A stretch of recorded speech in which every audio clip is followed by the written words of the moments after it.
Bonjour à toutes et à tous, merci de nous avoir rejoints pour suivre cette session des 20e rencontres économiques. Alors non pas d'Aix-en-Provence, mais Aix-en-Seine, car vous savez, la crise sanitaire a contraint quelques modifications au niveau de l'organisation de ce grand rendez-vous annuel. Nous sommes donc depuis la Maison de la Radio à Paris. Consommer en énergie verte entre urgence et utopie. Alors le thème est effectivement pour le moins d'actualité au moment où il nous faut construire la reprise après la pandémie de Covid-19. Repartir, oui, mais sur d'autres bases dans lesquelles s'inscrit d'évidence la transition énergétique. Alors nous sommes ensemble pour un peu plus d'une heure et vous qui nous suivez sur Internet, vous pourrez poser toutes vos questions actuellement sur le site des rencontres économiques, mais également sur le site de France Info et nous tenterons d'y répondre au mieux dans la dernière partie de cette émission.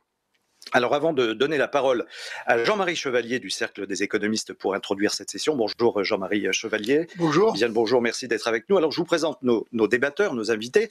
Marianne Legnaud, présidente du directoire d'Enedis, principal opérateur de réseau et de distribution d'électricité dans l'Hexagone. Avant de rejoindre EDF en 2005, madame, vous avez occupé des fonctions, notamment à la direction générale de Gaz de France, donc ce qui vous confère, on dirait, une expérience certaine en matière de questions énergétiques.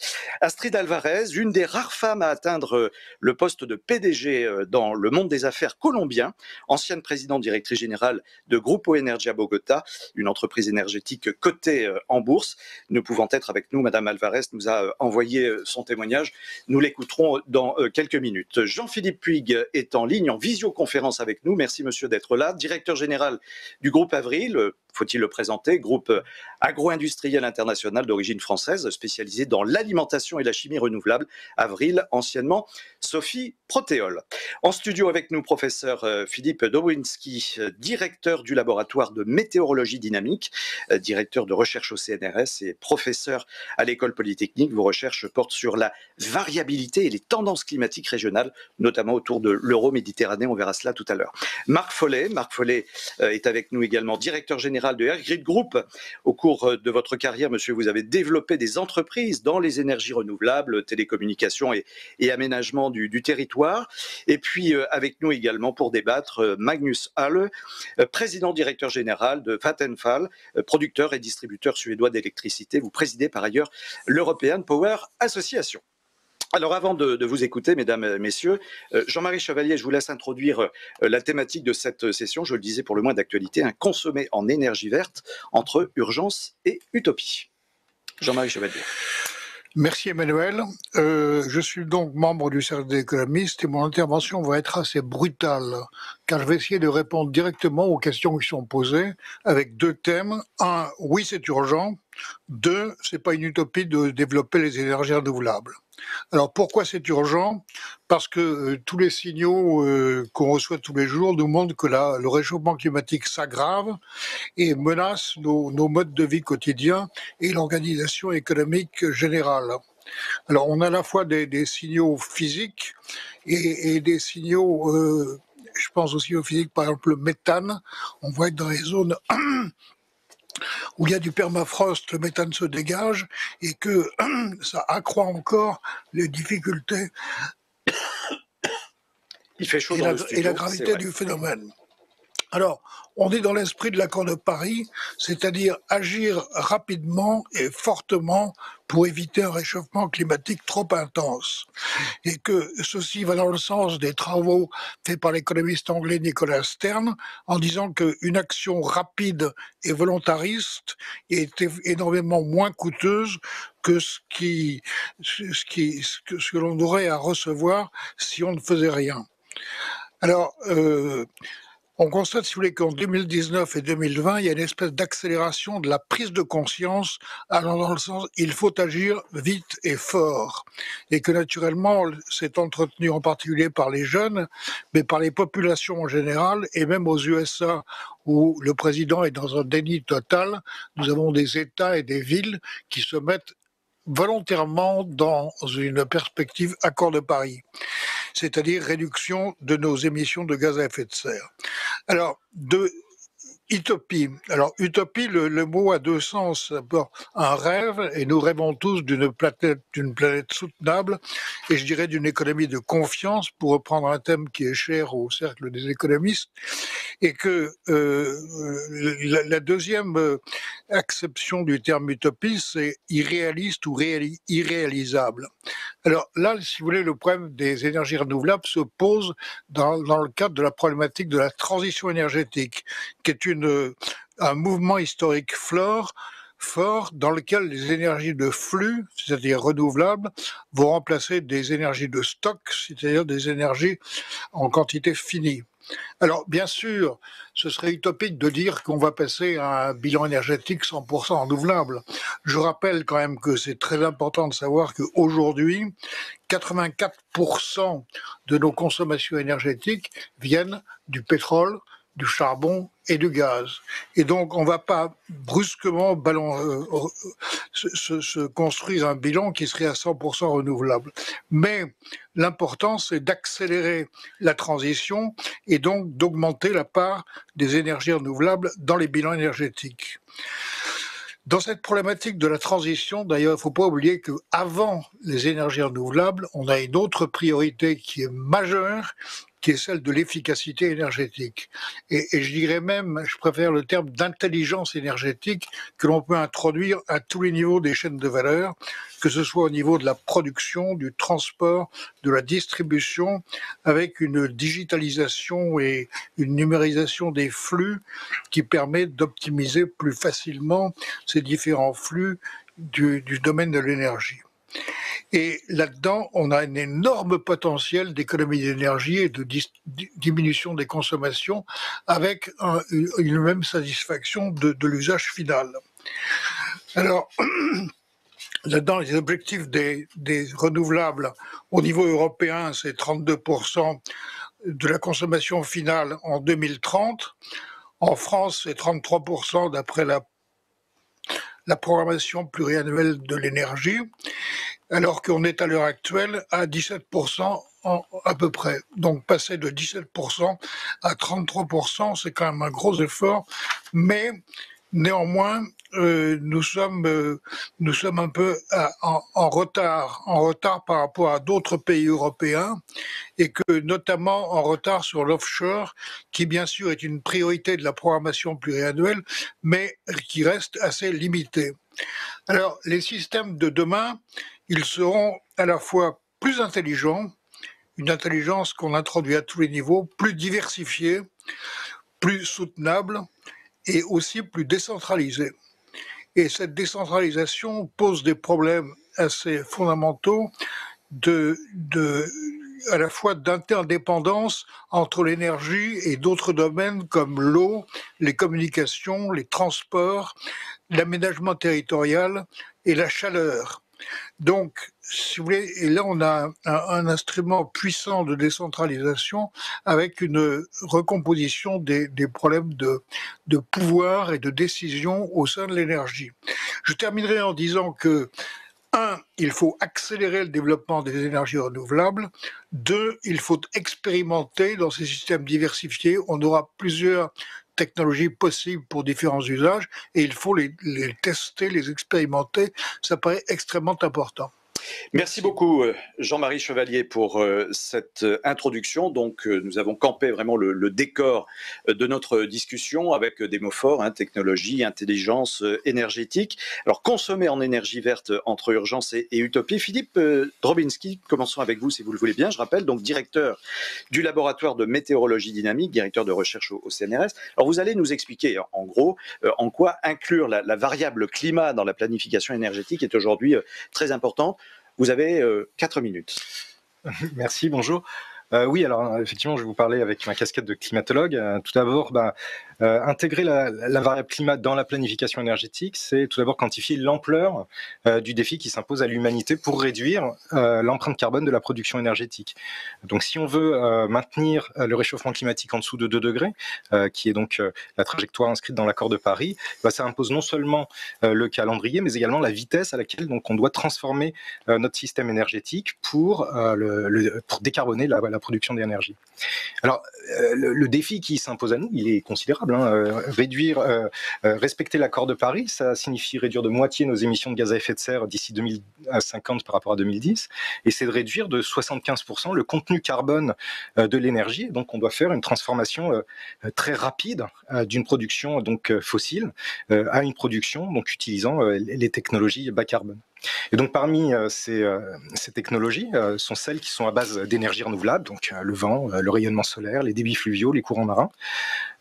Et donc la variabilité du climat elle-même impose une production d'énergie renouvelable fluctuante, voire intermittente, qui peut apprécier du réseau électrique. Donc dans ce contexte, parler de transition énergétique, c'est faire face à un problème qui vise à la fois à minimiser cette variabilité, cette intermittence, mais aussi à maximiser la pénétration de la production bas carbone d'énergie, tout en assurant donc la faisabilité socio-technique et la viabilité économique.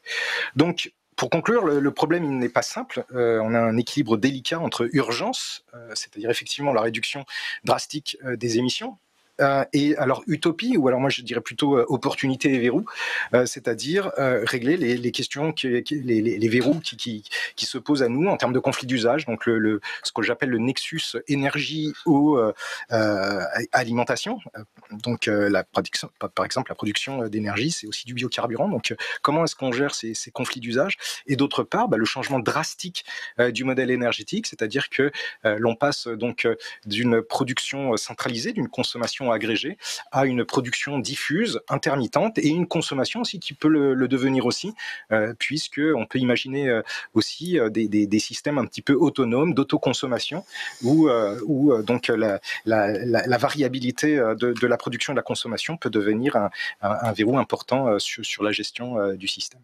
Voilà. Eh bien, écoutez, merci beaucoup. Challenge rapide, 2 minutes 30. Alors, on vous donnera un petit crédit de temps tout à l'heure pour la suite, puisque vous restez avec nous. Bien sûr, nous allons débattre dans un instant. Marianne Legnaud, je rappelle, donc présidente du directoire du groupe Enedis, principal opérateur des réseaux de distribution publique d'électricité en France. Alors, pour vous, madame, l'important, c'est en fait l'intelligence énergétique, on l'a entendu notamment avec Philippe et avec Jean-Marie Chevalier, qui a vraiment bien introduit ce mot, on le voit très fort aujourd'hui dans la problématique énergétique. Bonjour Emmanuel, bonjour à tous. Effectivement, les deux professeurs, je pense, ont parfaitement introduit le sujet, qui est bien sûr consommer plus vert, mais aussi peut-être consommer mieux, voire consommer moins.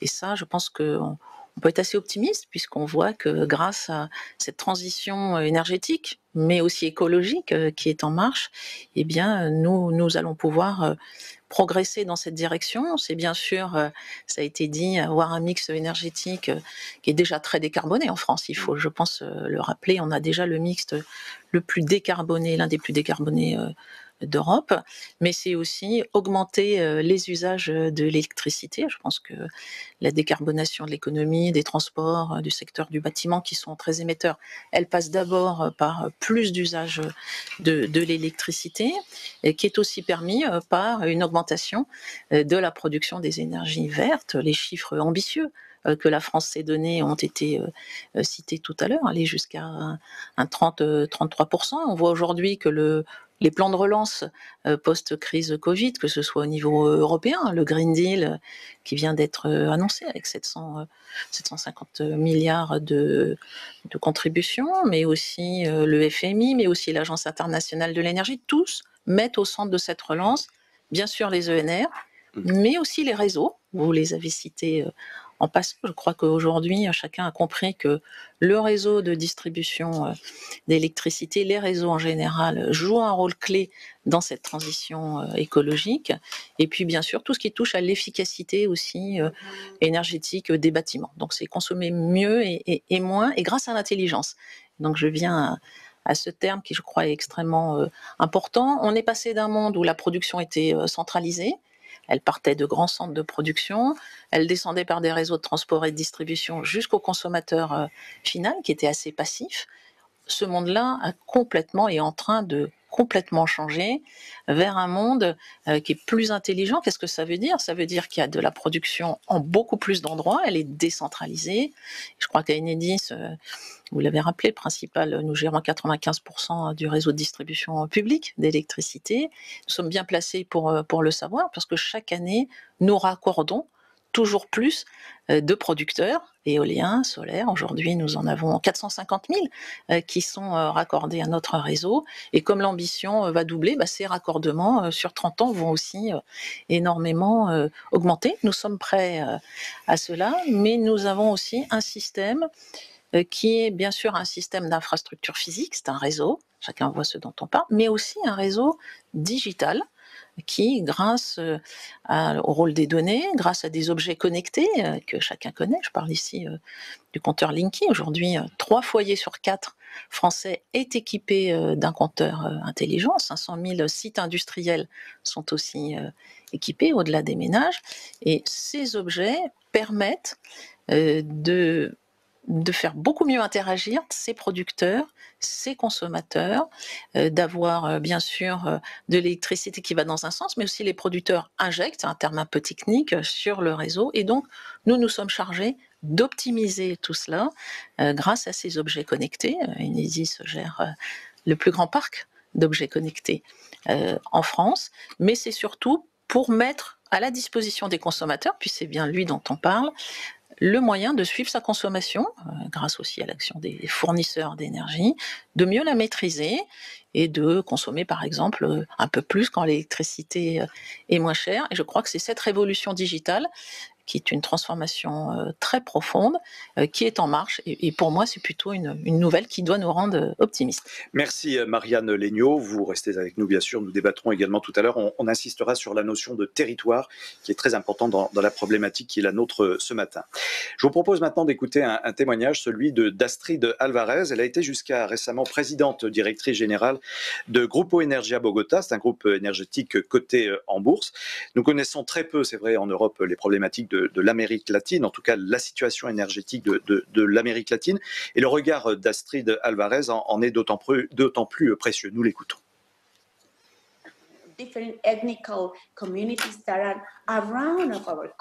Nous avons des communautés ethniques partout dans nos pays, au Venezuela, en Guatemala et au Pérou.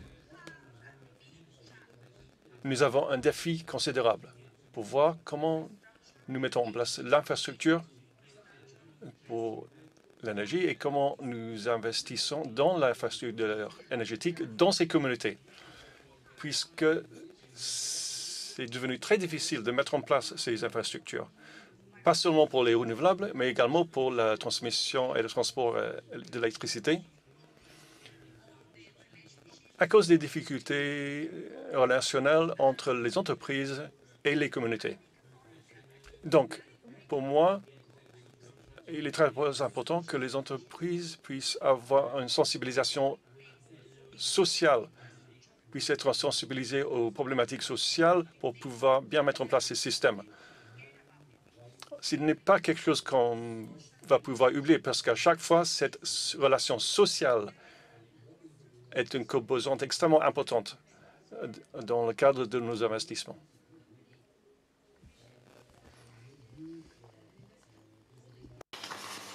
Voilà donc pour ce témoignage d'Astrid Alvarez qui nous témoignait donc depuis l'étranger avec cette situation. Madame Alvarez n'a pas pu être avec nous, des nôtres à Paris aujourd'hui. Magnus Halle, vous êtes également avec nous par visioconférence. Magnus Halle, président directeur général de Vattenfall, producteur et distributeur suédois d'électricité. Alors, votre entreprise est présente dans toutes les sources d'énergie et vous voulez développer fortement les énergies renouvelables. Voilà, vous avez 4 minutes comme les autres intervenants. Merci. Thank you very much for the kind introduction and merci de ces mots d'introduction et merci de m'avoir invité à participer à cette réunion fort intéressante.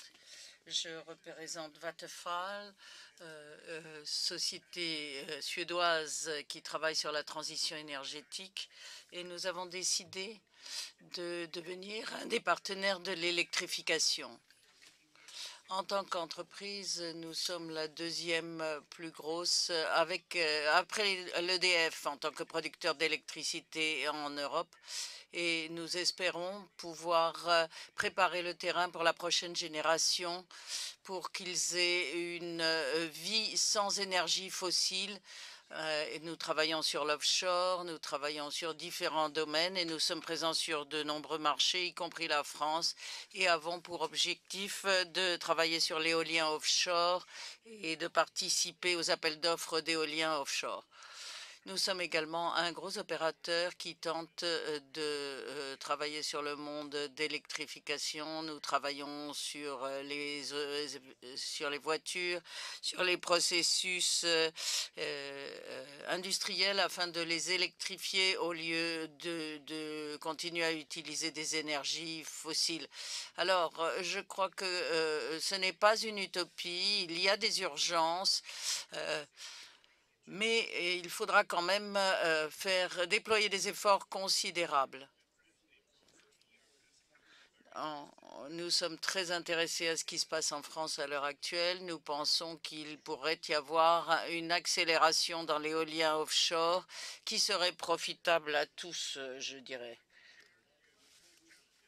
J'aimerais partager avec vous certains des défis qui se présentent à nous, des éléments qu'il faut bien comprendre si nous souhaitons être prêts pour ce monde sans énergie fossile à l'avenir. Certains ont tendance à oublier que la chaleur est quelque chose qui est très consommateur d'énergie. Nous avons donc pris la décision très claire, et il faut bien le comprendre, de travailler sur la transition énergétique, car ce n'est pas quelque chose qui se fait du jour au lendemain. Et la première transition sera de passer du charbon au gaz. Alors, cela vous donne l'impression qu'on ne change rien puisque c'est également un combustible fossile, mais c'est un combustible fossile beaucoup plus propre. Et bien entendu, l'idée est d'ici 2040 d'avoir un système sans énergie fossile. Alors, comme je le disais, il faudra utiliser de l'énergie tirée des déchets, la valorisation des déchets. Il y a beaucoup d'énergie qui ne sont pas utilisées aujourd'hui et nous pensons qu'ensuite on pourra peut-être avoir une électricité bon marché qui pourra être stockée et redistribuée et on pourra utiliser ce système comme une grosse batterie après un stockage. Donc c'est la direction que nous avons prise en tant qu'entreprise. Deuxième chose dont je voulais vous faire part, ce sont les processus industriels. Nous sommes en train de travailler sur la construction d'une usine pilote pour faire de l'acier sans énergie fossile. On prend de l'électricité propre que l'on transforme en hydrogène et qui remplace le charbon plutôt que d'avoir du CO2, on a du H2O qui, comme vous le savez, est de l'eau. Donc, nous pensons que cette activité va prendre de l'ampleur. Il vous reste une minute, monsieur. Oui, donc en tant qu'entreprise, nous travaillons là-dessus pour vraiment nous engager vis-à-vis du changement climatique. Merci de votre attention. Beaucoup pour ce témoignage, Magnus Halle. Également, vous restez avec nous depuis votre lieu d'intervention puisque vous participerez tout à l'heure aux échanges entre intervenants. Jean-Philippe Puig est avec nous également par visioconférence, directeur général du groupe Avril, groupe agro-industriel, on le sait, spécialisé dans l'alimentation et la chimie renouvelable. Alors, monsieur Puig, les biocarburants, on peut dire que vraiment c'est l'avenir aujourd'hui. C'est un petit peu le sens de votre intervention. Nous avons 4 minutes pour vous entendre.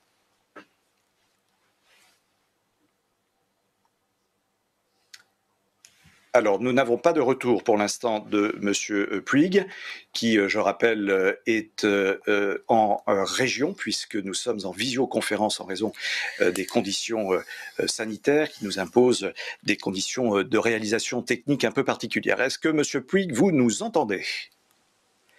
Non, pas pour l'instant. Alors, je propose de passer à l'intervenant suivant, le temps de régler les questions techniques avec Monsieur Puig. Nous sommes avec Marc Follet, directeur général de Airgrid Group.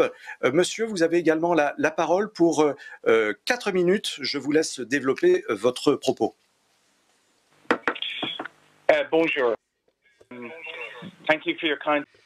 Bonjour et merci de votre invitation. Je vous salue depuis l'Irlande. Je suis à quelques kilomètres de Dublin et je suis ravi d'être là, mais je ne peux pas être là par vidéo. Alors, 4 points. Tout d'abord, l'Irlande. L'Irlande est une île située à l'ouest de l'Europe et composée de 2 juridictions. Vous avez l'Irlande, qui est un État souverain depuis des années, et vous avez l'Irlande du Nord qui fait partie du Royaume-Uni. Mais notre marché est totalement intégré entre les 2 juridictions. 9 des grandes entreprises de l'Europe sont ici. Nous avons aussi beaucoup des groupes américains et il y a aussi une grande partie des groupes de semi-conducteurs qui sont en Europe. Et nous avons également un grand secteur touristique. Alors, au plan de l'énergie, où en est l'Irlande? L'Irlande était très dépendante des combustibles fossiles importés, puisque nous avons un peu de gaz, mais pas tant que ça. En 2007, la coalition des Verts s'est lancée dans une nouvelle orientation pour transformer notre énergie et passer à 20% d'énergie renouvelable d'ici 2020 et de passer à une grande part d'énergie renouvelable pour les transports notamment. Nous n'atteindrons pas cet objectif d'ici la fin de l'année et notre réduction de l'émission de CO2 n'a pas été réduite comme nous avions prévu, en dépit de l'impact du Covid-19. Néanmoins, en moyenne, nous avons travaillé avec 36% d'énergie renouvelable en moyenne en 2019. Pour arriver à cela, Airgrid a dû trouver des solutions d'ingénierie qui nous permettent d'opérer des systèmes à 65% d'énergie renouvelable, mais de manière intermittente. Nous espérons atteindre 70% d'ici mars de l'année prochaine. Alors, où en sommes-nous? L'Irlande est profondément engagée et a travaillé entre 2007 et 2019 sur 3 domaines. Tout d'abord, on a déclaré une urgence climatique en 2019 et cela a été approuvé à l'unanimité par le gouvernement. Le plan d'action climat a été lancé en juin 2019, qui est un cadre politique très ambitieux avec l'objectif de réduire les émissions de CO2 de près de 30% d'ici 2030. C'est une réduction considérable qui représente plus de 3,5% par an. Alors, comment y parviendrons-nous? Tout d'abord, avec un système électrique alimenté à 20% d'énergie renouvelable, et donc une grande réduction et un grand travail sur ce système électrique avec une expansion du solaire, des panneaux et de l'éolien et de l'éolien. Ceci comprendra une augmentation significative de l'interconnexion avec l'Europe et la proposition de davantage de connexions, notamment avec la France, et des financements de l'Europe à hauteur de 530 millions d'euros. Alors, nous travaillons également sur les transports et sur les systèmes thermiques, le chauffage, et plus récemment, Well, I'm going for most recently in the past 2 weeks. Donc, ces 2 dernières semaines, nous avons eu un nouveau gouvernement en Irlande après 100 journées de négociations et ce gouvernement inclut le Parti des Verts et va continuer puisque l'idée est de doubler cette ambition de réduction de 3,5% par an dont j'ai parlé et de passer à 7% de réduction d'ici à 2030. Et l'Irlande se positionne à la frontière même de l'énergie. Cette conversation, mais vous restez avec nous, Marc Follet, puisque vous reviendrez dans la deuxième partie de cette émission pour le débat. Je rappelle que vous dirigez Airgrid Group.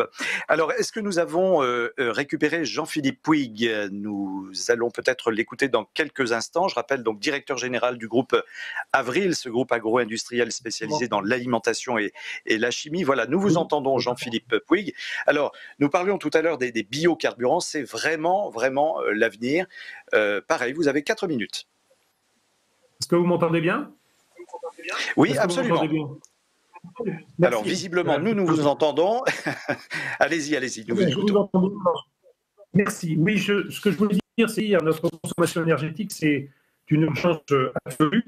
Mais aujourd'hui, force est de constater que son développement est beaucoup trop lent pour sauver la planète d'un réchauffement rapide.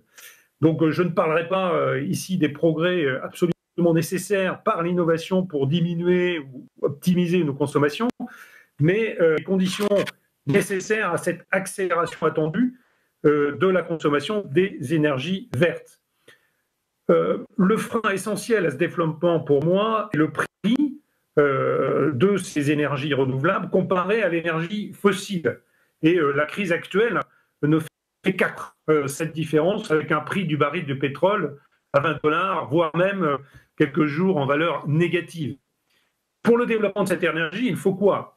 Il faut une prise sociétale qui est en cours et qui est en pleine accélération, mais aussi il faut une volonté politique, car comment financer les carburants? Donc il y a une première option qui est la réglementation, l'obligation, c'est ce qu'il faut absolument faire, non pas au niveau d'un État, mais un minimum au niveau européen. In fine, faisant cela, effectivement, nous aurons des énergies renouvelables et qui va payer cette différence de coût? C'est le consommateur. Autre option, des options fiscales, je dirais plus dans chacun des États, du dégrèvement, du financement, in fine, que ce soit un État ou un moindre revenu qui va payer cette différence, qui évidemment n'est pas soutenable. Donc pour moi, il y a une solution, et ça demande un peu plus de courage politique, c'est d'aller vers un marché carbone qui renchérit le coût de l'énergie fossile. Il faut très rapidement aller vers un prix du CO2 qui soit autour de 100 € à la tonne, sans quoi je crains que cette transition énergétique verte restera une utopie. En conclusion, je voudrais aussi rappeler que l'agriculture, puisque je suis dans une filière agroalimentaire de valorisation des huiles et des protéines, c'est une solution à cette transition énergétique, car l'agriculture, c'est du stockage carbone naturel. Utiliser les biocarburants, c'est une solution parmi d'autres, une solution très efficace au niveau de cette transition énergétique. Il faut aussi travailler les pratiques culturales, c'est ce que nous faisons en travaillant avec les agriculteurs, diminuant les intrants, les engrais, faisons des intercultures et nous avons aujourd'hui lancé une plateforme qui s'appelle Oleose, qui rémunère l'agriculteur le prix de sa graine en fonction des gains sur les gaz à effet de serre qu'il est capable de prouver de manière auditée bien évidemment, et qui lui permet d'être plus rémunéré quand il est plus vertueux. Dernier point, le biocarburant, vous l'évoquiez en introduction, c'est une solution, ce n'est pas la seule, mais c'est une solution. Nous avons lancé un carburant qui s'appelle Oléosan, 100% de colza, 100% français, qui permet de diminuer de plus de 60% les gaz à effet de serre. Donc ça, c'est essentiel, avec beaucoup moins de particules, mais surtout qui combine la transition énergétique avec la transition alimentaire. Quand vous faites du colza ou vous faites de la protéine, et Dieu sait qu'en France et en Europe, nous en manquons. Donc c'est très facile, c'est un carburant qui aujourd'hui est commercialisé depuis 2 ans, qui convient à tous les camions sans modification importante de leur moteur. Et notre slogan, c'est « Vous ne changez rien et ça change tout ». Beaucoup, Jean-Philippe Poulic, pour ces explications. Et puis, la liaison était meilleure au fil des minutes. Donc, ce qui vous permet de rester avec nous pour la partie débat que nous allons entamer dans un instant. Et je rappelle à vous toutes et tous donc, qui nous regardez ou nous écoutez via Internet sur le site des rencontres économiques Aix-en-Seine, organisé par le Cercle des économistes, mais aussi sur le site de franceinfo.fr. Vous pouvez poser toutes vos questions. Elles nous arrivent en temps réel et nous y consacrerons un petit temps à la fin de cette session. Marianne Legnaud, je voudrais revenir vers vous. Vous nous parliez tout à l'heure donc de l'importance de l'intelligence énergétique. C'est vraiment le fil conducteur finalement de cette table ronde. Il y a aussi un aspect très important, c'est celui des territoires. Parce que dans le numérique, par exemple, on parle beaucoup de la fracture numérique avec Internet, les zones grises, blanches, etc. Bon, est-ce qu'on a la même chose en termes énergétiques aujourd'hui en France? Est-ce qu'il y a une fracture énergétique? C'est une bonne question. Je pense que pendant la crise que nous venons de traverser, on a pu constater que les services publics dans leur ensemble, et en particulier celui de l'électricité, répondaient présent. Tout le monde a trouvé normal d'appuyer sur un bouton et d'avoir de l'électricité, mais derrière, bien sûr, c'était des hommes et des femmes qui produisaient, qui transportaient, qui commercialisaient, mais aussi qui distribuaient. Donc les équipes d'Enedis que je salue et remercie au passage. Et cela en tous les points du territoire. Donc, dans une solidarité qui est extrêmement liée au modèle français de la distribution d'électricité, qui est un modèle national qui permet d'avoir une vision industrielle avec des investissements extrêmement importants. Hein. Enedis, c'est 4 milliards d'investissements chaque année. On a fait nos calculs pour la transition énergétique jusqu'en 2035. C'est près de 70 milliards à investir. Mais c'est aussi un modèle complètement local, complètement territorial. Notre organisation, elle est territoriale, notamment par des contrats de concession avec des autorités locales qui, en fait, sont propriétaires du réseau. Et dans ces contrats, nous nous engageons avec elles à ce que, justement, les investissements locaux soient mieux ciblés pour favoriser cette transition énergétique. On parlait tout à l'heure de mobilité, la mobilité électrique.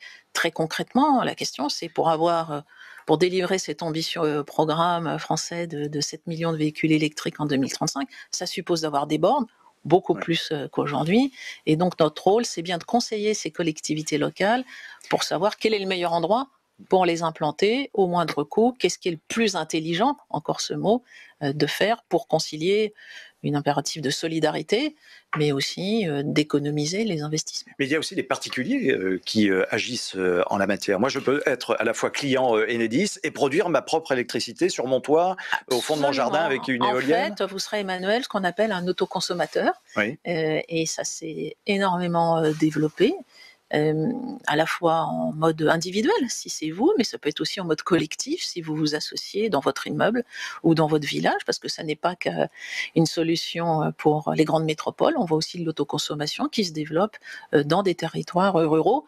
Et ça répond aussi à votre question sur la fracture. Mais c'est vraiment déjà une réalité. C'est quelque chose qui commence à bien partir. Hein. Ça représente combien en aujourd'hui, il y a 100 000 autoconsommateurs individuels, et puis on va dire une centaine de projets d'autoconsommation collective qui sont bien avancés.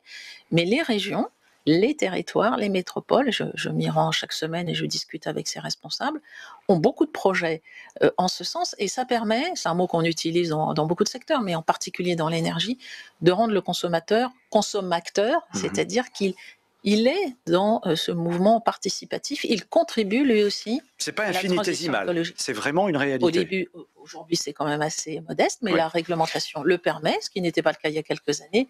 Et je pense que c'est un mouvement qui va se développer et qui est accompagné notamment par le réseau de distribution. Et puis derrière, bien sûr, c'est des emplois aussi, bien sûr, et des investissements. Bien sûr. Alors, il y a eu un mot, deux mots utilisés tout à l'heure, c'est conflit d'usage. J'aimerais bien qu'on revienne là-dessus, peut-être avec vous, Philippe Dobrinski. Je rappelle donc directeur du laboratoire de météorologie dynamique. C'est quoi ce conflit d'usage finalement? Nous avons un spécialiste d'agroalimentaire. En fait, on a tout simplement on discute ici en fait je dirais de services ou de secteurs qui sont vitaux hein, pour notre société, donc qui sont l'alimentation, c'en est un, l'énergie, c'en est un autre, la santé, c'en est un troisième, et tous ces usages peuvent se retrouver en conflit. Si on passe à du biocarburant, eh bien il faut mettre ça en relation avec l'alimentation. D'une part, sur les questions de l'eau, l'hydroélectricité, la production électrique à partir de débits de rivière, peut se mettre donc l'utilisation de l'eau pour la production d'énergie peut se retrouver en conflit avec l'utilisation de l'eau pour l'irrigation, pour la consommation. Et le secteur de la santé, hein, on parlait d'émissions de particules, la production d'énergie, le transport émet des particules, donc on peut se retrouver avec une incompatibilité entre les problématiques de santé et les problématiques de production d'énergie. Donc tout ça, ce sont des conflits. On voit bien qu'on a besoin de vivre mieux en meilleure santé. On veut vivre mieux avec justement un fonctionnement assuré d'énergie, donc la possibilité de consommer. On veut pouvoir s'alimenter. Tout ça, c'est des justes équilibres à trouver et certains équilibres ne sont pas faciles à trouver. Jean-Philippe Pouig, vous souhaitez ajouter peut-être un élément sur ce point de conflit d'usage ? Oui, tout à fait. Je trouve que ça a été bien résumé. On a besoin de trouver les équilibres parce qu'il n'y a pas une solution. On parle de conflit d'usage sur les terrains agricoles. Faut-il faire de l'agriculture pour l'alimentation ou de l'agriculture pour l'énergie ? Je rappelle un chiffre. L'agriculture pour l'énergie, c'est 3% des terrains agricoles au niveau mondial. Donc ça ne représente pas encore des volumes importants. Et en Europe, je dirais, on fait de l'énergie en coproduction pour l'alimentation. Si je prends le cas de la graine de colza, l'essentiel de la graine de colza, c'est la protéine. Donc, ce qui nous a rendu beaucoup plus autonomes en France, en Europe, mais particulièrement en France, par le développement de cette graine, puisqu'on a de la protéine non OGM, ça évite d'importer de la protéine OGM qui vient d'Amérique du Sud, par exemple. Mais ce faisant, on a une quantité d'huile dont l'alimentation ne peut pas consommer la totalité. Donc le marché pour l'huile, c'est l'énergie et donc le biocarburant. Donc on est en coprocessing, on est en coproduction et on trouve un équilibre. Alors après, importer de l'huile de palme pour faire de l'énergie en Europe ne fait pas forcément du sens. Il faut qu'on raisonne localement et au niveau du continent pour trouver cet équilibre énergétique le meilleur. Mais on a encore de la place pour développer les biocarburants sans contraindre l'alimentation. Marianne Liegnaud, vous souhaitiez réagir. Je rappelle que vous êtes présidente du directoire du groupe Enedis. À ce que vient de dire donc. Oui, j'entendais le chiffre que citait M. Puig sur le pourcentage de terres agricoles consacrées à l'énergie. À l'inverse, moi, je peux partager un autre chiffre avec lui. Aujourd'hui, 60% des énergies renouvelables en France sont installées dans des communes de moins de 2000 habitants. Donc, on voit bien qu'il y a quand même un phénomène de décentralisation et que ce mouvement plus intelligent, il repose, et c'est le mot que je souhaitais employer, sur des partenariats. Moi, je pense qu'il n'y a pas une seule solution, il n'y a pas des solutions nationales qu'il faut imposer localement sur deux territoires. Il y a de l'intelligence collective qui est en train d'émerger de plus en plus fort, et elle passe par des partenariats avec les collectivités, avec les acteurs de la filière électricité, qui représentent des dizaines de milliers d'entreprises et d'emplois, et ce, pour mieux cibler les investissements que la collectivité, dans son ensemble, a à faire pour préparer l'avenir. Et le pire, ça serait de sacrifier le court terme à la préparation de cet avenir. Philippe Drobinski, comment vous regardez, là, on entend Madame Liegnaud, on parlait tout à l'heure de la production d'énergie, à la fois par professionnels, l'autoconsommation. Comment vous regardez cela, vous, concrètement ? Alors, nous, on regarde ça d'ailleurs de près. En fait. Oui. Donc déjà, si on prend les énergies renouvelables, prenons les plus simples, celles qui sont qui vont inspirer le plus de gens ici, c'est-à-dire le rayonnement solaire, donc la production photovoltaïque que chacun peut faire sur son toit, ou la production éolienne. En fait, et ça rejoint la question du territoire versus une stratégie nationale, c'est que en fait tous les territoires n'ont pas le même potentiel d'exploitation de ces ressources. Par exemple, d'ailleurs, je veux rappeler juste que les ressources ressources sont renouvelables. Hein. Le vent existe et va exister pour un certain temps, le rayonnement solaire aussi. Dès qu'on produit, on n'est plus complètement renouvelable. Hein. Il faut des matériaux pour construire. Enfin, voilà. Mais grosso modo, il y a des problèmes de stockage aussi dans certains cas. Alors justement, donc là, bon, après c'est la question. À partir du moment où on injecte de l'intermittence ou de la variabilité dans le circuit, il va falloir trouver du pilotage possible. Et le pilotage, c'est soit de la production donc contrôlable, donc par exemple la production thermique, ou ça peut être bien évidemment des systèmes de stockage. Et donc ceci se développe. Donc si on veut effectivement déployer les énergies renouvelables, les questions de stockage vont se poser de plus en plus, de façon de plus en plus importante. Et la question de comment est-ce que les stratégies de transition énergétique au niveau des territoires, donc les territoires deviennent des acteurs majeurs d'abord de la stratégie, donc de la programmation, on va dire, de la transition énergétique, puisque justement la production, mais comme la consommation va être de plus en plus diffuse, chacun peut produire, donc on a une production diffuse, et que cette production, la variabilité de cette production, en fonction de si on se retrouve sur un territoire ou sur un autre, ne va pas du tout être la même. Donc on doit les stratégies territoriales, il faut arriver à les mettre en cohérence avec une stratégie nationale, et ça c'est pas quelque chose de facile. Les outils sont pas forcément évidents, sachant qu'en plus chaque territoire ne dispose pas des mêmes ressources. Il y a des endroits qui ne sont pas vantés, il y a des endroits qui sont beaucoup plus vantés, il y a des endroits qui sont beaucoup plus ensoleillés, d'autres qui le sont moins.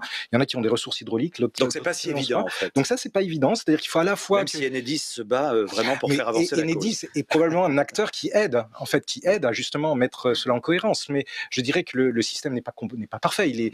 On manque encore d'outils pour mettre en cohérence et surtout de solidarité entre les territoires. C'est-à-dire que non seulement les territoires doivent s'emparer et proposer eux-mêmes une transition énergétique, mais justement parce que tous les territoires ne sont pas logés à la même enseigne en termes de ressources, il faut en plus qu'on puisse créer une solidarité qui permet donc une agrégation quelque part au niveau national pour pouvoir mettre, je dirais, le tout orchestrer un petit peu le tout. Mais le chantier est en cours, donc oui, le chantier est en cours, c'est vrai. Ce que dit Philippe, c'est que les territoires ne sont pas tous égaux en termes de ressources naturelles ou de type de production.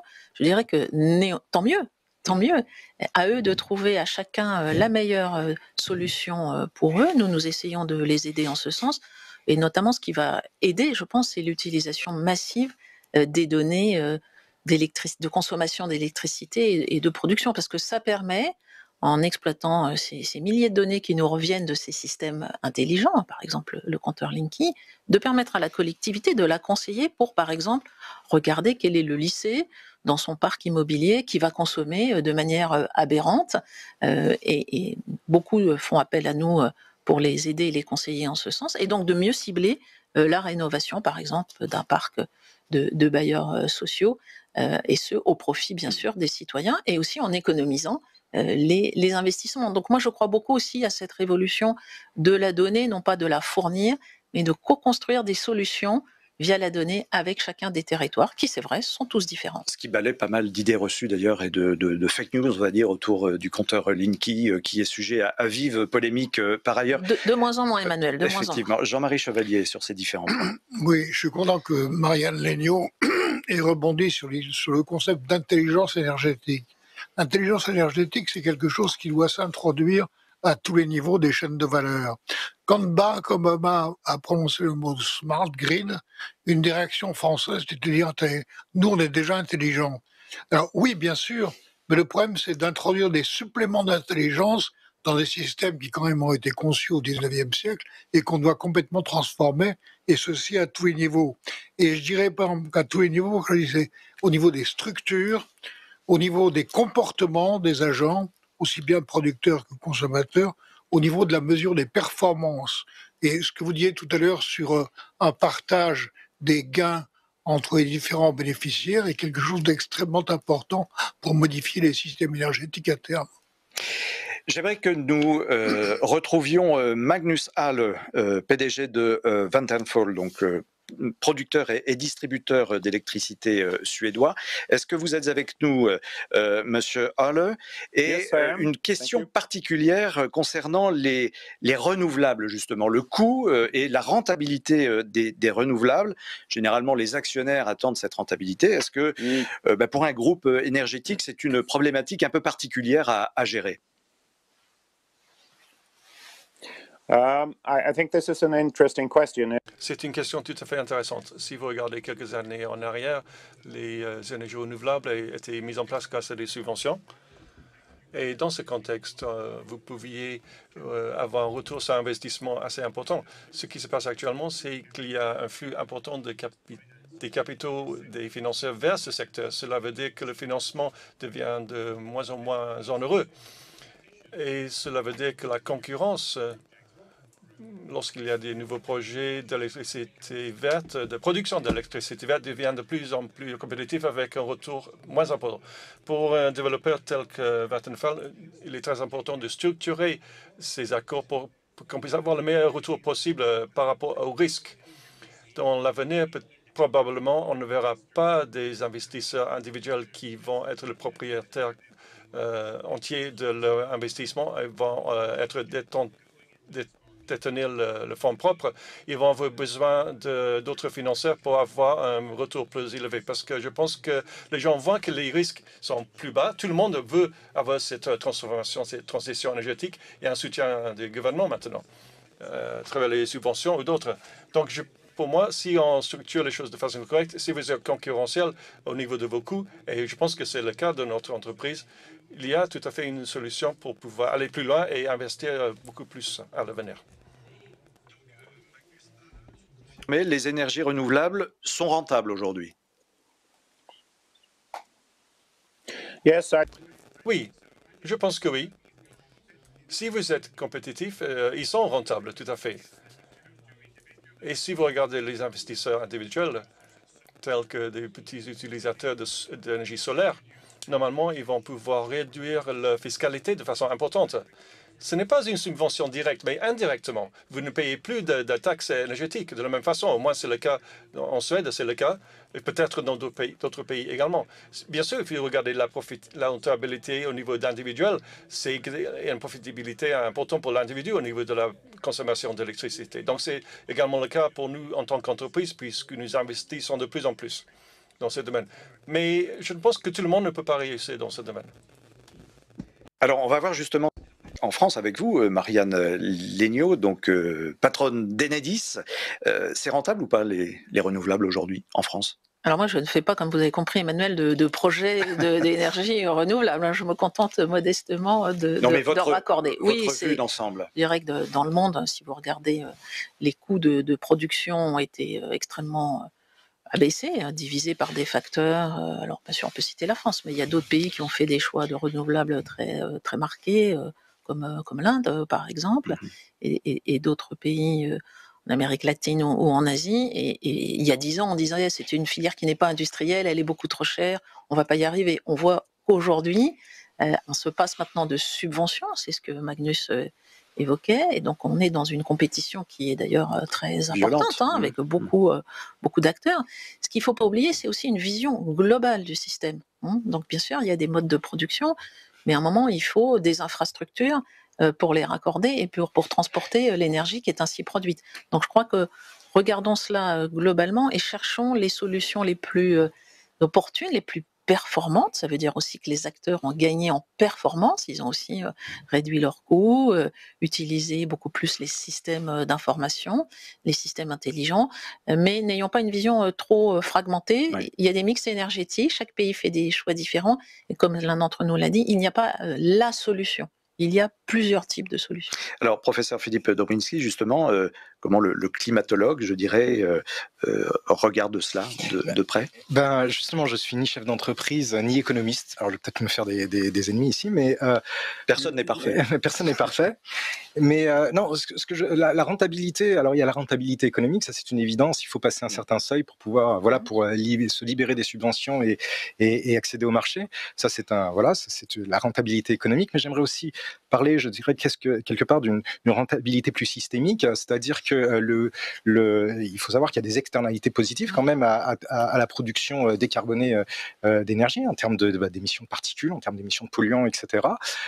Et donc, la société peut aussi bénéficier, je dirais, de façon beaucoup plus indirecte à cette transformation énergétique, en particulier dans le secteur de la santé, et que ces externalités-là doivent être quelque part intégrées sur, je dirais, d'autres coûts évités qui peuvent subvenir justement, provenir d'une transition, on va dire, disons le mot un peu fourre-tout, plus verte. Jean-Marie Chevalier sur ce point. Oui, je voulais revenir sur le financement, sur ce qu'a dit M. Halle. On a maintenant un capital vert qui veut orienter les investissements vers du plus vert.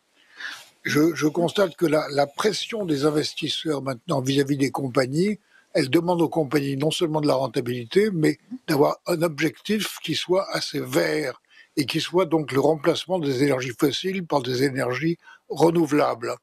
Je dirais aussi que dans le financement, il y a plein d'innovations possibles. Je suis frappé de voir que dans un pays comme la France, il y a une épargne locale qui est très importante, dont une partie pourrait être dirigée vers des investissements locaux dont tout le monde pourrait bénéficier. Alors c'est difficile, mais les entreprises bancaires se travaillent beaucoup là-dessus, et je pense qu'il y a un potentiel d'innovation financière qui est extrêmement important. Marc Follet, qui est avec nous en visioconférence pour cette table ronde consacrée donc à l'énergie entre réalité, utopie, maniabilité. On l'a vu sur le plan technologique et vraiment de l'intelligence énergétique. Marc Follet, sur les différents points qui ont été évoqués, est-ce que vous souhaitez réagir? Je rappelle que vous dirigez donc Airbit Group. Faudrait m'aider. En anglais, je n'ai pas compris la question. Je n'ai pas compris la question. Les différents points qui ont été évoqués, quel est votre regard depuis l'Irlande sur les différentes problématiques?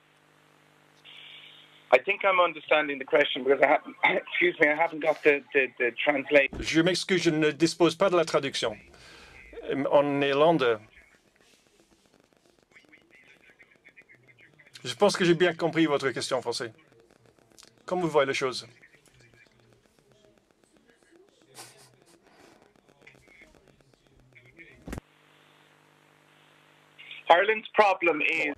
Le problème est en Irlande, nous avons un système où nous avons beaucoup d'ambition pour atteindre 50% des renouvelables dans notre réseau, mais nous avons très peu d'interconnectivité avec l'Europe.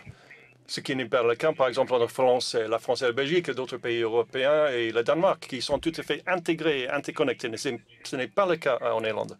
Notre défi, donc, est d'augmenter le niveau de renouvelables avec une interconnectivité limitée. Nous avons pour projet d'augmenter notre interconnectivité avec la France et d'autres interconnexions avec le Royaume-Uni également. Et j'espère que cela ne sera pas trop complexifié à cause du Brexit qui est en train d'avoir lieu. Mais nous serons tout à fait sur le devant pour mettre en place ce système d'ici 2030.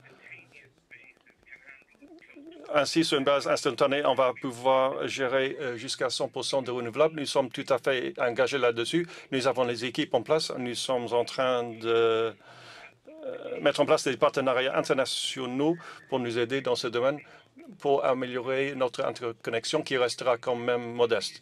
Je pense que d'autres pays vont pouvoir apprendre grâce à notre expérience irlandaise dans les 10 ans qui viennent. Comme partenaire de marque, les équipes d'Enedis en Bretagne travaillent avec le distributeur irlandais justement autour de ces questions de deal et d'autonomie énergétique, mais aussi de difficultés d'approvisionnement dues à des faibles interconnexions, donc à une absence de gros câbles qui peuvent transporter l'électricité. Donc, qu'est-ce qu'on fait? Quelles solutions? On travaille avec eux. Vous y réfléchissez. Jean-Marie Chevalier. Oui, je voudrais juste rebondir sur ce qu'a dit M. Follet, c'est que cette semaine, il y a un document qui va être publié par Bruxelles sur la stratégie d'intégration des systèmes énergétiques. Et donc là, il y a un énorme potentiel dans l'intégration de ces systèmes qui doivent être davantage interconnectés et donc permettre d'améliorer l'efficacité. Nous n'avons pas abordé un sujet, alors tout à fait d'actualité, c'est la Covid, l'impact sur la question énergétique. On va se donner 2 petites minutes avant de passer aux questions du public, qui sont nombreuses sur Internet via le site des rencontres économiques organisées par le Cercle des économistes et le site Internet de franceinfo.fr. Professeur Drobinski, le Covid, la crise, la pandémie de coronavirus a un impact direct sur le sujet que nous traitons aujourd'hui? Ah bah, oui, c'est même une expérience qui doit nous inspirer. En tout cas, il faut qu'on retire des leçons de cette période-là. Donc la première chose, c'est que tout simplement, on a mis l'économie à l'arrêt. Donc forcément, l'économie et la production énergétique sont intimement liées. Donc on a réduit de façon significative quand même nos émissions de gaz à effet de serre. Alors que ce soit clair, hein, il n'y aura aucun impact à long terme de l'épisode Covid sur le réchauffement climatique. Le système a une inertie qui... On dit que c'est plutôt le contraire d'ailleurs. Ce sont les aléas climatiques qui créent des problèmes aujourd'hui sanitaires avec le développement de virus qui à l'avenir pourraient poser effectivement problème. Ça c'est sûr, hein, les questions de changement climatique et de santé sont importants. On voit bien qu'il y a des vecteurs de transmission vers les régions, des régions tropicales, vers les régions de latitude moyenne, donc latitude tempérée. Donc le premier effet, ça a été effectivement une réduction significative des émissions de gaz à effet de serre. Le deuxième effet, c'est un petit peu tout ce qu'on a vu, c'est tout d'un coup, on n'a plus le bruit, la pollution sonore a un petit peu disparu, la pollution tout court a disparu. J'ai jamais vu un ciel aussi bleu à Paris que pendant cet épisode-là. Donc on a quelque part, il y a quand même eu des vidéos qu'on tournait ou des photos qu'on circulait sur des animaux sauvages quand même qui se baladaient dans les villes. Donc on voit bien que la nature, alors on dit que la nature reprend ses droits, bon, c'est une façon un petit peu peut-être rapide de dire les choses, mais quelque part on nous a montré un petit peu quand même les bénéfices finalement d'une mise au repos un peu de l'économie. Alors c'est pas viable, c'est pas durable, ça c'est sûr. L'impact effectivement sur la pollution et probablement sur la santé. Mais si c'est pas durable, il y a quand même des éléments qui sont auxquels on doit vraiment réfléchir. Ça a été par exemple la définition d'activité essentielle. Bon. Là, le gouvernement a dit quelles sont les activités essentielles qui sont nécessaires à ce que tout ne s'écroule pas. Et moi, je pense que les questions d'activité essentielle, c'est véritablement des choses qui doivent nous inspirer dans le cadre de la transition énergétique, transition écologique.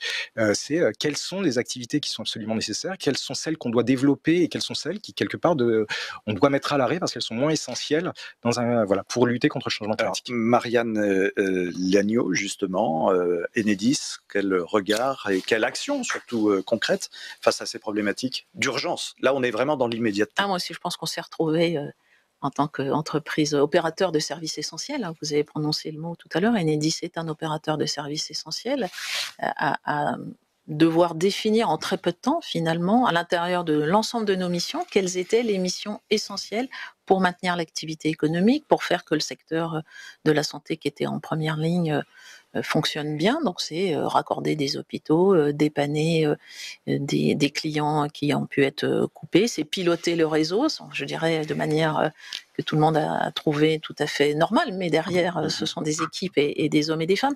Et donc le service public, je pense, a montré son agilité. On décrit souvent les services publics comme peut-être un peu lourds, voilà.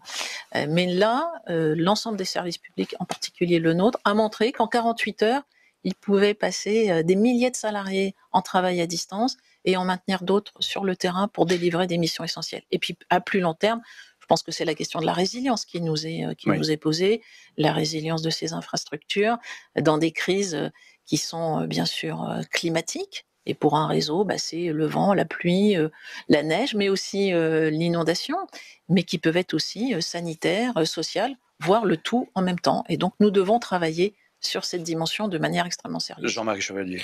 Oui, je dirais que la crise sanitaire a quand même modifié les comportements et qu'on voit que la population a pris une conscience beaucoup plus aiguë de la gravité du réchauffement climatique et donc des comportements qui vont plutôt vers l'économie circulaire, vers l'économie locale, vers des produits fabriqués de près plutôt que des importations.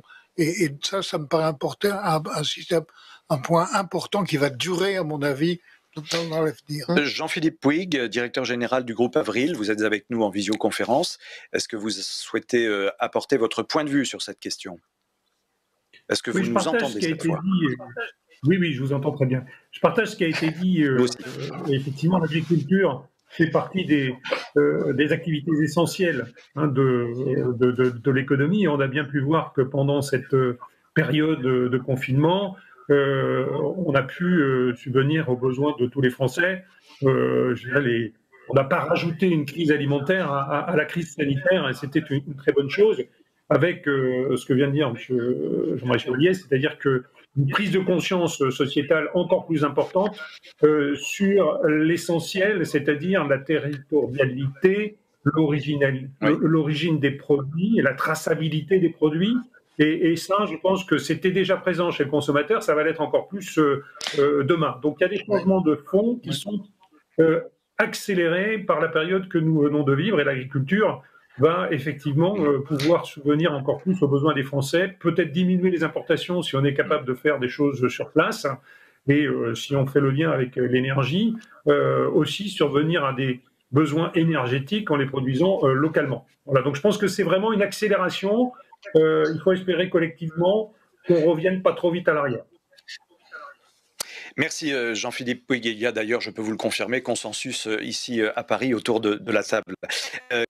Question du public via Internet. L'étape gaz est-elle vraiment nécessaire entre le charbon et le renouvelable? Alors, cet internaute nous dit encore du fossile, il s'appelle Eric. N'est-ce pas préférable pour les pays concernés de passer directement au renouvelable? Jean-Marie Chevalier. Oui, alors le gaz, c'est important comme énergie de transition, parce que le gaz est quand même la moins polluante des trois grandes énergies fossiles, pétrole, gaz et charbon. Et donc, on ne va pas arriver à avoir des bilans 100% renouvelables, donc le gaz est une énergie qui peut faciliter la transition vers des systèmes beaucoup plus soutenables. Quelle Europe de l'énergie? Alors ça, c'est une question à 1000 €. On aura l'occasion d'y revenir probablement. Il y a une autre question. Là, c'est de Brian. En tant que consommateur, comment pouvons-nous consommer plus d'énergie verte sans pour autant se détacher du réseau et des infrastructures énergétiques? Est-ce que, poursuit Brian, est-ce que les consommateurs ont vraiment un choix, et n'est-ce pas seulement la responsabilité des entreprises? Alors là, peut-être que la question s'adresse à vous, Marianne Léniaud, Enedis. Oui, c'est un peu une question qui dépasse le sujet de la distribution et des infrastructures de réseau. Je pense que les consommateurs ont le choix. Oui, oui, bien sûr. Donc, ont le choix, notamment parce que les différents fournisseurs, aujourd'hui, il y a 70 fournisseurs d'électricité en France, hein, des gros, des moyens, des tout petits, mais ça montre que le marché est ouvert et propose des offres qui sont 100% vertes ou qui ont une composante importante verte. Donc oui, le consommateur a le choix. Les questions d'énergie sont complexes. Parfois, faudrait-il faire peut-être plus de pédagogie, donc c'est aussi un défi pour nous, mais il a le choix, et j'ai observé pendant la crise, on a vu que les Français s'intéressaient plus à leur consommation et ils se sont abonnés massivement aux services, soit d'Enedis, soit des fournisseurs, qui permettaient de suivre ce qu'on appelle leur courbe de consommation, et donc de regarder, notamment grâce à leur compteur intelligent, ce qu'ils consommaient dans la journée. Et d'ailleurs, la consommation des ménages a peu varié, elle a augmenté à peu près de 5%, mais elle s'est décalée dans la journée. Donc eux-mêmes se sont emparés, certains l'ont dit déjà, beaucoup plus de ce sujet, donc ça montre qu'on peut être optimiste. Voilà, ce sera la note d'optimisme justement pour conclure cette table ronde. Merci à toutes et tous de nous avoir suivis. Peut-être un mot de conclusion. Jean-Marie Chevalier du Cercle des économistes, qui, je le rappelle, est à l'origine de ces rencontres économiques et de cette table ronde sur les énergies. On est loin de l'utopie finalement, hein, on est dans le réalisable. Oui, on est loin de l'utopie, et en même temps, je veux dire, je crois que le thème majeur qui a été développé par tout le monde, c'est ce thème de l'intelligence énergétique, qui doit pouvoir s'introduire à tous les niveaux des chaînes de valeur. Et le problème, à mon avis, fondamental, c'est que on agit trop lentement à l'heure actuelle par rapport au péril du réchauffement climatique qui se rapproche, qui commence à nous toucher directement. Et donc, il faut accélérer le passage à une transition énergétique et vers des bilans énergétiques qui soient plus composés d'énergie renouvelable, d'efficacité énergétique, d'intelligence énergétique. Merci infiniment pour cette conclusion. Encore une fois, très heureux de vous avoir accompagné pour cette table ronde concernant l'énergie. Merci également à nos différents intervenants. Marianne Legnaud, présidente du directoire d'Enedis, Astrid Alvarez, qui nous a livré son témoignage tout à l'heure, Astrid Alvarez de Grupo Energia Bogota en Colombie, Jean-Philippe Puig qui était en liaison avec nous, directeur général du groupe Avril. Merci à vous, professeur Philippe Drobinski, directeur du laboratoire de météorologie dynamique, directeur de recherche au CNRS. Marc Follet était avec nous également, le patron de Airgrid Group en Irlande, et Magnus Hall, président directeur général de Vattenfall, producteur et distributeur suédois d'électricité. Merci de votre attention. Les rencontres économiques d'Aix en Seine à Paris depuis la Maison de la Radio se poursuivent dans un instant sur les différents canaux qui vous sont proposés par ailleurs. Excellente journée, excellent week-end.